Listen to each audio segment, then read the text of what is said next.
अब हम विज्ञान की दृष्टिकोण से भगवान के अस्तित्व के बारे में समझेंगे। इस आधुनिक समाज में लोगों का विज्ञान पर ज्यादा विश्वास है और वैज्ञानिक जो भी कहेंगे लोग स्वीकार करते हैं।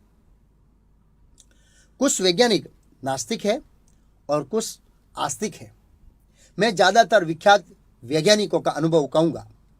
लॉर्ड केल्विन का कहना है कि यदि आप अत्यंत गहराई से विचार करेंगे तो आधुनिक विज्ञान आपको भगवान पर विश्वास करने के लिए मजबूर कर देगा। यह लॉर्ड केल्विन का अनुभव है। और फिर मैक्स बॉर्न कहते हैं कि मैंने एक अणु में प्रकृति के गूढ़तम रहस्य की कुंजी को देखा और इससे मुझे इस सृष्टि और सृष्टिकर्ता की महानता का पता चला। यह मैक्स बॉर्न का अनुभव है और इसके कथन में मैक्स बॉर्न ने सृष्टिकर्ता शब्द का प्रयोग किया है। सृष्टिकर्ता का अर्थ है एक व्यक्ति। फिर श्रीनिवास ए रामानुजन कहते हैं कि किसी समीकरण अर्थात इक्वेशन का मेरे लिए तब तक कोई महत्व नहीं है जब तक वह भगवान के बारे में विचार प्रदर्शित न करे। श्रीनिवास ए रामानुजन। फिर आइंस्टाइन कहता है कि प्रकृति के सभी भौतिक नियमों के पीछे, जितने भी प्रकार के नियम हैं, नियमों के पीछे एक सर्वोत्तम दिमाग काम कर रहा है। सर्वोत्तम दिमाग। आइंस्टाइन का यह अनुभव है कि जितने प्रकार के नियम हैं इस दुनिया में, उनके पीछे किसी व्यक्ति का दिमाग काम कर रहा है। नियम ऐसे ही काम नहीं करते। फिर न्यूटन का कहना है कि ये सूर्य, चंद्र, सभी तारे एक बहुत ही उच्च बुद्धिशाली व्यक्ति की योजना से चल रहे हैं। यह कोई आत्मा का सर्जन नहीं है, यह कोई आत्मा का कार्य नहीं है और यह सिस्टम आत्मा नहीं चला सकती, बल्कि विश्वव्यापी भगवान द्वारा चलाया जा रहा है। यह उनकी चलाई हुई सिस्टम है। इस अद्भुत ब्रह्मांड के सर्जन के पीछे किसी व्यक्ति का हाथ है। इस सिद्धांत को समझने के लिए न्यूटन की एक घटना है। न्यूटन एक आस्तिक वैज्ञानिक था और उसका एक मित्र था जो नास्तिक था, जो भगवान की सत्ता को नहीं मानता था। लेकिन न्यूटन ने सोचा मुझे मेरे मित्र को सही रास्ते पर लाना चाहिए।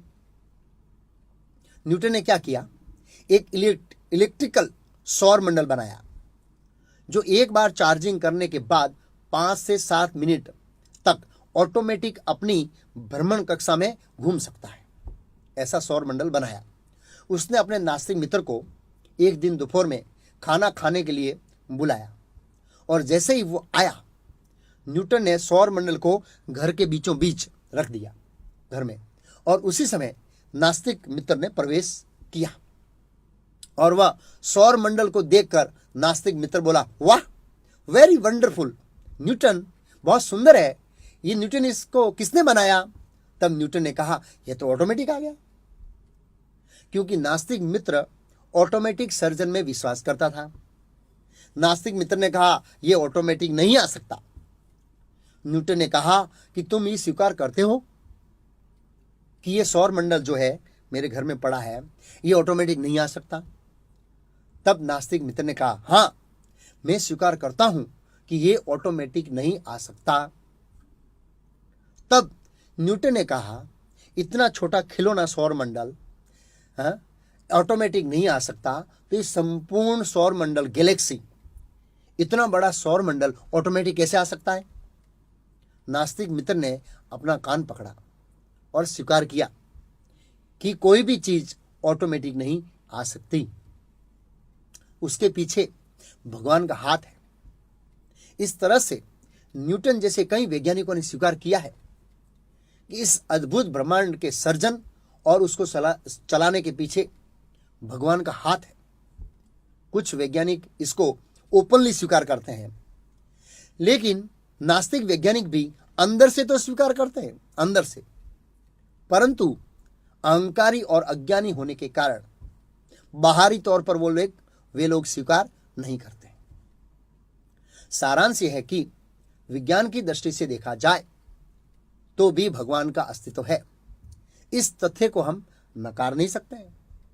अभी तक हम भगवान के बारे में तर्क की दृष्टि से समझें, लेकिन तर्क की भी एक अपनी सीमा रहती है, एक बाउंड्री रहती है। जैसे अगर हम कोई शहर में प्रवेश करते हैं तब ट्रैफिक व्यवस्था को देखकर हम ये अनुमान लगा सकते हैं कि इस ट्रैफिक व्यवस्था के पीछे किसी व्यक्ति का हाथ है, लेकिन हम उस व्यक्ति के बारे में अनुमान नहीं लगा सकते हैं कि ट्रैफिक को कंट्रोल करने वाला व्यक्ति स्त्री है या पुरुष, भारतीय है या विदेशी, काला है या गोरा, ऊंचा है या नीचा। इसको हम अनुमान के आधार पर नहीं समझ सकते हैं। अनुमान और तर्क की एक अपनी सीमा है। इसलिए अभी हम भगवान के बारे में पूर्ण ज्ञान शास्त्रों के आधार से समझेंगे।